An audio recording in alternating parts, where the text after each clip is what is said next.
Welcome back to another project. In this project, we are going to create an incrementing profile statistics. As you can see from the final version of the project, we have three, like a working experience, website made, and apps made. We have three icons, the briefcase, cloud, and the Apple icon, which we are getting from the font awesome. And then we have three numbers at the middle representing our work experience, website made, and apps made. If you refresh the page, we can see the numbers start from 0 and increment until they get to the last number. If you may notice, you can see that they get to the last number at the same time. We are going to use JavaScript setTimeout method to create and trigger a function that increments number from 0 to the end, but proportionally. So they're going to finish at the same time. So in the next section, we're going to start with the HTML part of the project. So see you in the next section.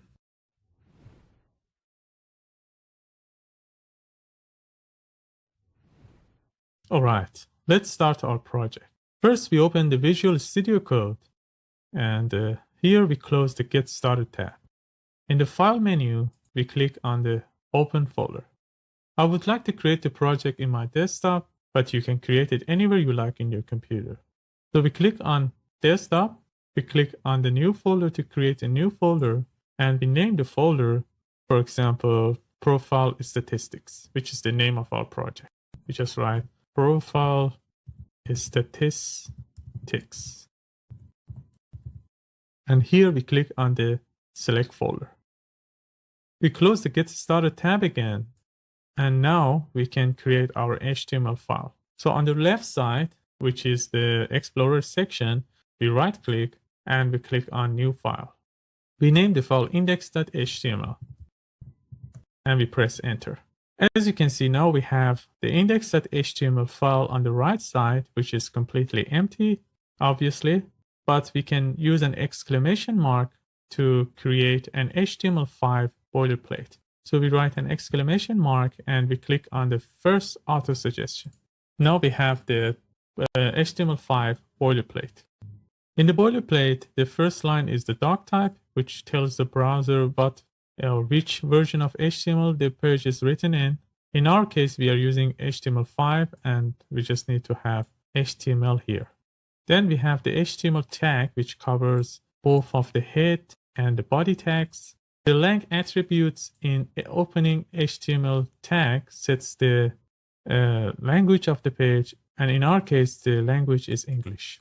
Then we have meta tags and the title tag. The charset attribute in the first meta tag defines the HTML character encoding, and UTF-8 is recommended by HTML5 for all the developers because it contains nearly all the characters and symbols. And also we have the compatibility meta tag, which tells the Internet Explorer browser to use the most recent rendering engine, which is Edge. Then we have the viewport meta tag, which tells the browser on how to resize the page. And the first part of the viewport meta tags sets the width of the page to the device's screen page, which means, for example, if we have a mobile screen, the width will be smaller than a computer screen. Let's use Alt-C to turn on the word wrap so we can see all the codes. So the second part in the viewport meta tag is setting the initial zoom level of the page, which is, in our case, is 100% of the zoom. Then we have the title, which set the title of the page. We can see the browser inside the Visual Studio Code using the Live Preview extension. We just need to right-click and click on Live Preview, Show Preview. Now we can see the browser on the right side, which is completely empty, but with the title document. Let's change the title to be Profile Statistics. Now we can see the profile statistic as the title of the page. Then in the body section, we add a container, and we just call the container a stats container. we press enter to accept the auto suggestion. So we have now a div with a class of stats container. We close this Explorer section to have more space on the right side. So we drag this line to the left and we open the browse here. All right, we open this div, and inside this div we want to add some icons and then a counter number and also a h4 tag. For adding the icons in our website, we can use the Font Awesome website. So we go back to our desktop and we click on the Google Chrome, and here we search for Font Awesome. In the first result, fontawesome.com, we click on icons. We just wait a little bit. Now we can search for the icons we would like to have. I would like to have briefcase for the first one, this one, the briefcase. We click on this icon, and then here we can copy the link tag, which is an I tag with a class of FAS and FA briefcase. We click to copy the HTML tag. We go back to the Visual Studio Code and we paste it here. We cannot see the icon yet because we must add a link to the Font Awesome CDN within the HTML code. So we go back to the browser and we open a new tab, and here we search for CDN.js. CDN.js is a website so you can find any CDN you like, including Font Awesome. We click here, cdnjs.com. And here in the search bar, we search for Font Awesome. We just write font, and in the results section, we click on Font Awesome version 5.15. If you scroll down a little bit here in the first section, we just click here to copy the link tag, and we go back to the Visual Studio Code, and just under the title tag, we paste the link using Ctrl V. Now we can see the briefcase inside the browser. I want this briefcase to be bigger, so we just add here FA-3x to make it 3 times bigger.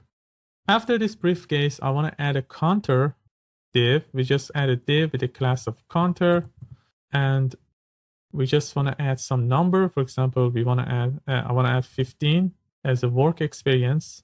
So, and then we need the attribute here for setting the data. We call it the data seal. We want this, the maximum number will be 15, and we set the data seal to be 15 as well. So in the JavaScript, when we are incrementing the numbers from 0, by using this attribute, we know the maximum number we want in each counter. All right, after this div, we can have a h4 tag, just saying, for example, year experience. So just experience. All right. We just need to copy this. Let's add some class to the Font Awesome too, so later we can style them in the CSS. We just write here icon, and we copy this div 2 times using Alt-Shift arrow down. So we just copy 1 time, 2 times. So in the second one, instead of having briefcase, we want to have our how many websites we made. So we just add a cloud here. We just say cloud. You can see a cloud. And here, instead of having year experience, we just say website made. The last one will be the application. So here, instead of having briefcase, we just want to add Apple sign, but FAS is a solid. I want FAB to have the Apple. And if we search in the Font Awesome Apple, we can see here, if we click on Apple, which is the logo of the Apple company, the class is FAB, FA Apple. All right, we go back to the Visual Studio Code, and here we just say apps made. All right, now we have our icons, briefcase, cloud, and Apple. The work experience, the first one, the year experience is 15. For the website, for example, we say 260. And for the apps, just for example, say 27, just as an example. All right, that was it for the HTML part of our project. In the next section, we are going to use CSS to style the project. So see you in the next section.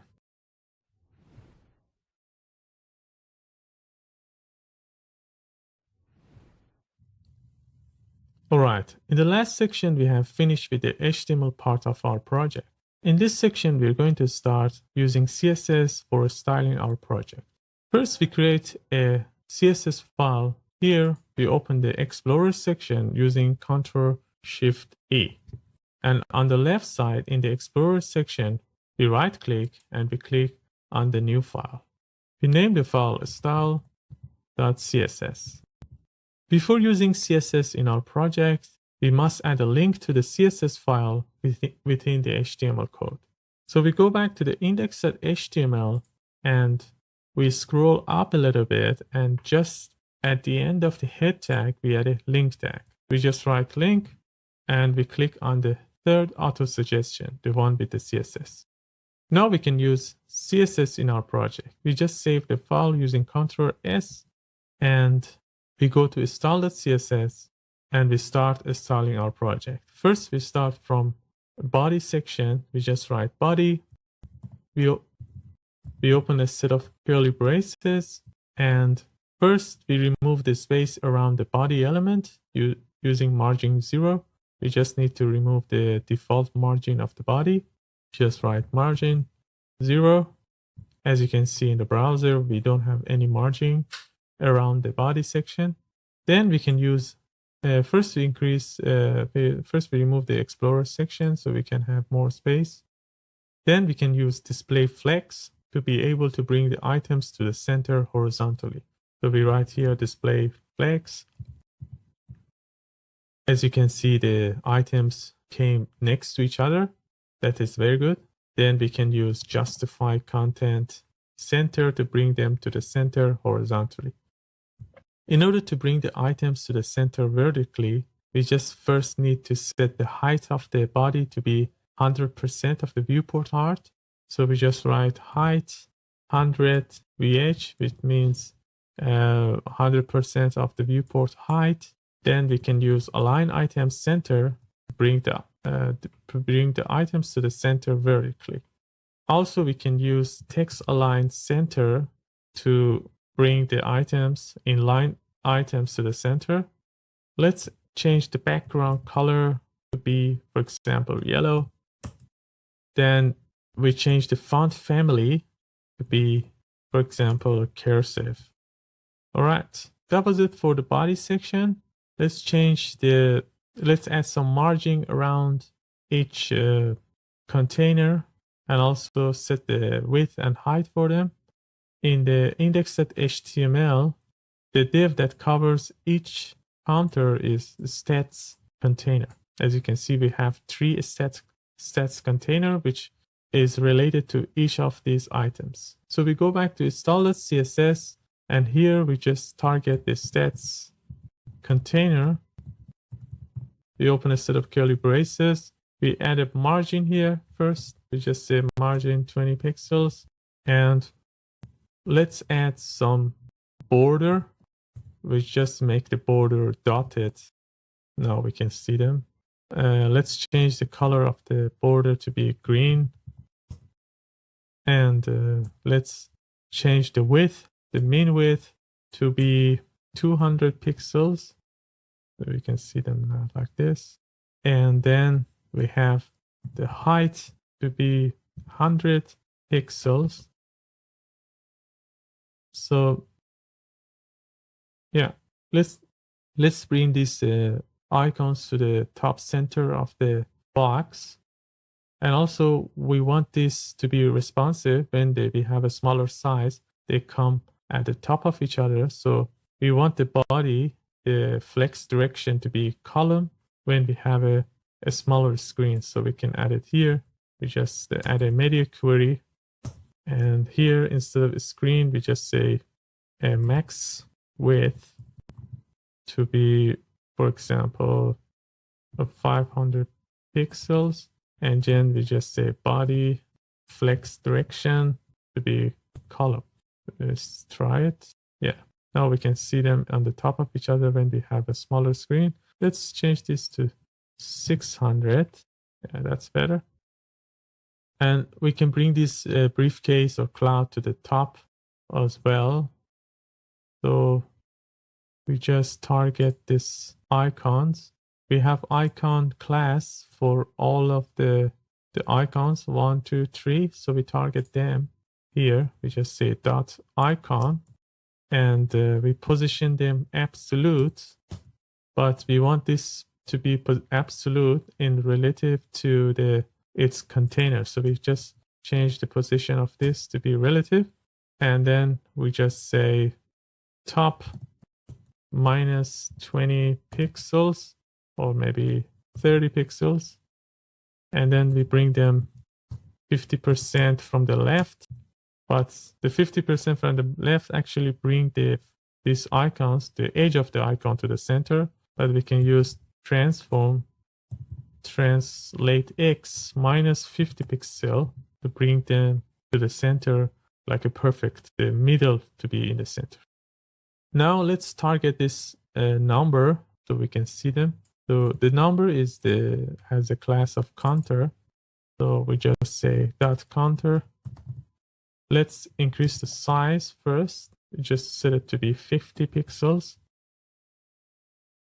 And let's increase the size of this container to look a little bit better. So we just change this to 200 to 300. And this one to 200. Let's see this one in the browser. So we open it in the browser. Yeah, that's looks a little bit too big actually. So we just change this to 100 and this one to 200. Sorry about that. So I just want to test that it looks okay or not. Yeah.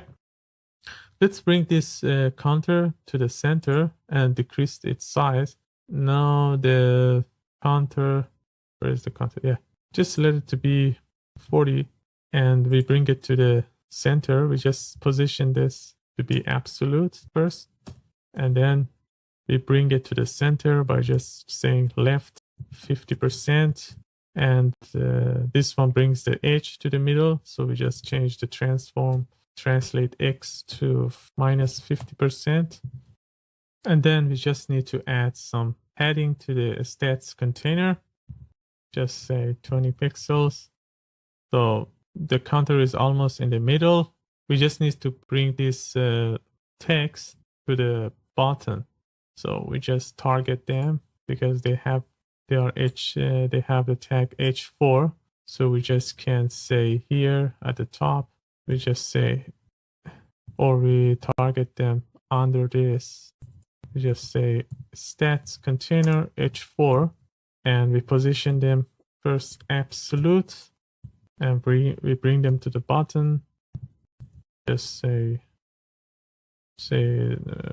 1 pixels, and we bring them to the center using left 50% and transform translate x minus 50% like the one we did at the top. And also we don't want this text to be in 2 lines. We can prevent line wrapping using white space, no wrap. You can see the suggestion. Now we have the text in 1 line only. And let's change the color of this text to be green too, so we can match the border. So we just say color green. Yeah, that was it for the CSS part of our project. Let's increase the size of the counter a little bit more to be 50 pixels. It looks better. We check it in the browser too. So we already have here. Yeah, it looks okay. Because my computer screen is very small, we always zoom it like a 80% to be like a normal computer. So you're gonna see it in your computer like this, in this form. Yeah, that was it for the HTML, for the CSS part of our project. In the next section, we are going to add functionality to our project using JavaScript. So see you in the next section.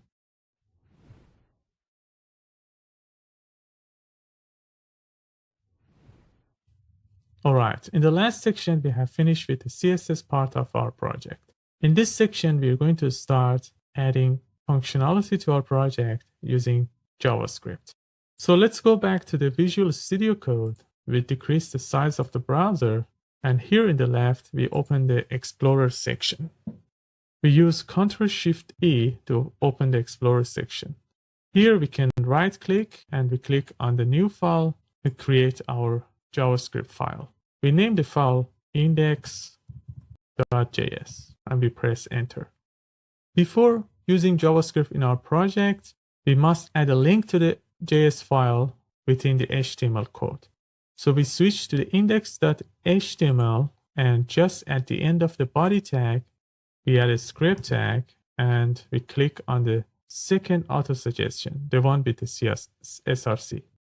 src actually defines the destination of the link, and as both files, I mean the index.js and index.html are located at the same directory, we just need to write here index.js for the URL. Now we can use JavaScript in our project. So we save this file. Actually, we have a typo here. This one should be years. So first fix this one. All right. We save the file. We go to the JavaScript file to start adding functionality. We have to target the counter, this number. They have the class of counter, as if you see here, all of them, they have a class of counter, 1, 2, 3. We can bring them inside the JavaScript, or we can say we can return them using query selector method. We just need to make a constant. We call it counters element. It means all of them.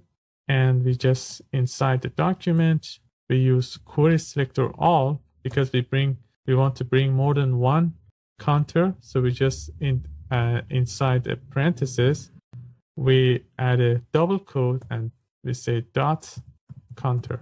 Because the counter is a class, we add a dot here. Let's close this Explorer section so we can have more space. And we can use Alt-C to turn on the word wrap so we can see the code completely. So here, we need to loop through all the counters, first of them, second, and the last one. We just need to use for each method to execute a function once for each element of the array that we are getting here. This is actually an array of 3 elements. So we use for each method to get each element. So we call the element counter element. We make a function, and first we can set the numbers to be 0 because we want to start from 0. So we just say counter element, which we are getting from here, dot inner text, because we want to change the text inside the counter. So we just set it to be 0. Now we can see all the counters are 0. All right. Now we need to create a function to increase the number of this every, for example, a few milliseconds. We can create a function, and then we can use set timeout method to trigger that function every few seconds. So we create the function here. We call the function, for example, increment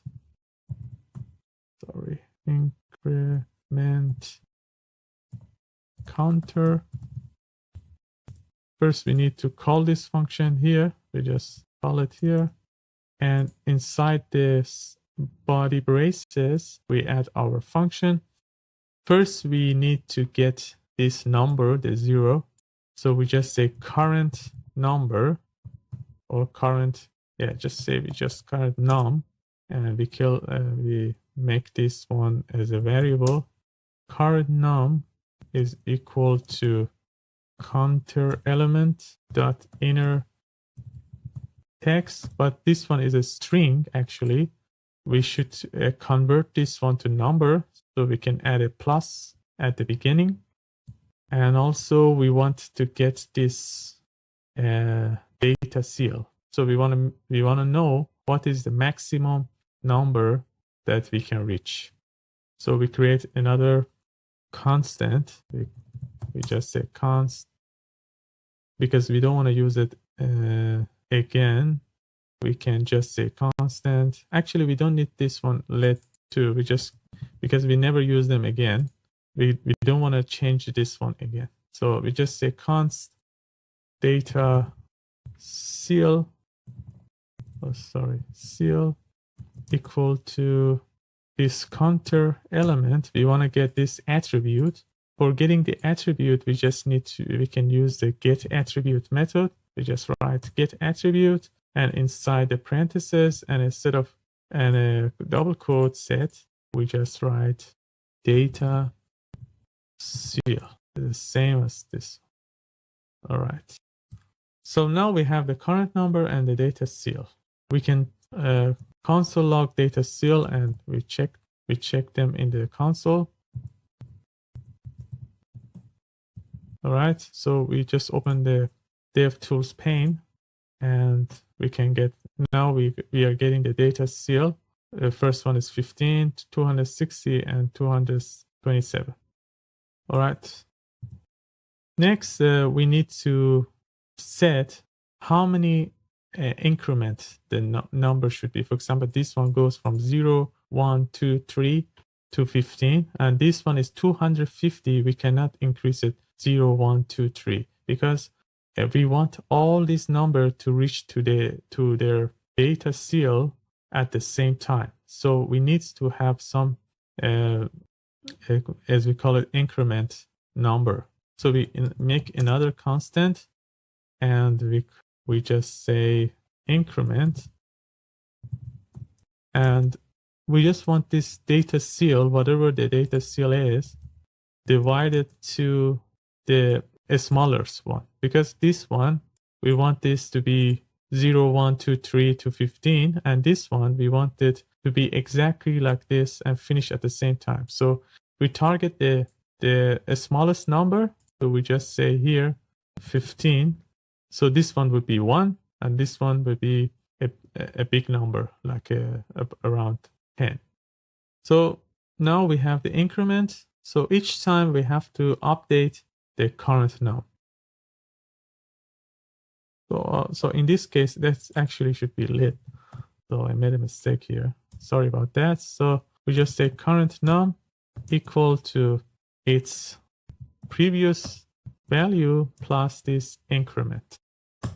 So that should be fine. We check the console if we don't get any error. That's fine. And yeah, we set this current counter element dot inner text to this current number here. As you can see, in the first loop, after calling the function, we got the current number, and then we set the data seal, and we say the increment would be data seal divided by 15. And then we updated the current number in the first loop, and we set it inside the text. The first one is 1 because it divided by itself. The second one is 17.33, and the last one is 1.8. So the problem is this: we don't want these numbers. We want these numbers to be rounded. So we can easily, before this, add a math here and just say, sorry, math dot seal, and then we put them inside the parentheses. So now we have 1 here, we have 18 and 2. So now we finish this one. We just need to call this function every, for example, 50 milliseconds using the set timeout method. But we don't want this to be infinite. So we just say until this current number is smaller than the data target, the data seal. until it's smaller than this one, we just do this. We just call this function by using set timeout. We just say increment counter every, for example, 50 milliseconds. So the data target was 260. What we are getting now, 270. And here it was 27. We are getting 28. So that is actually wrong. So instead of ceil, math.ceil, we have to do math.floor, actually, floor. So now we are getting 15, 200. We're still getting to more than that for this one. So this one is correct now, but this one still is more than that. It's passing because this if is before this. So actually, we just have to bring this one inside. So now we are getting number less than the data target, but still is not the data target. So we just need to add a else here. We just say else, just set the counter element dot inner text to the data ceil. So now we are getting exactly the data ceil. So 15, 260, and 27. We can increase the speed by just decreasing this number. For example, put it 10, we get it very fast. 100, we get it slower. I feel that the best number is 50 milliseconds. Let's check it inside the browser. We refresh. Yeah, that looks fine. Yeah, let's try this math ceil again. I want these numbers to finish at the same time. So we go here, we refresh again. Now they are finishing at the same time because we were using the floor. This was 15 and this was 27 divided by 15, and we floor it. That was wrong because it was getting 1 for the increment and it was taking twice as this one almost. Now we finished all the numbers at the same time. Yeah, that was it for the project. I hope you enjoyed, and sorry about some mistakes in the codes. See you in the next project.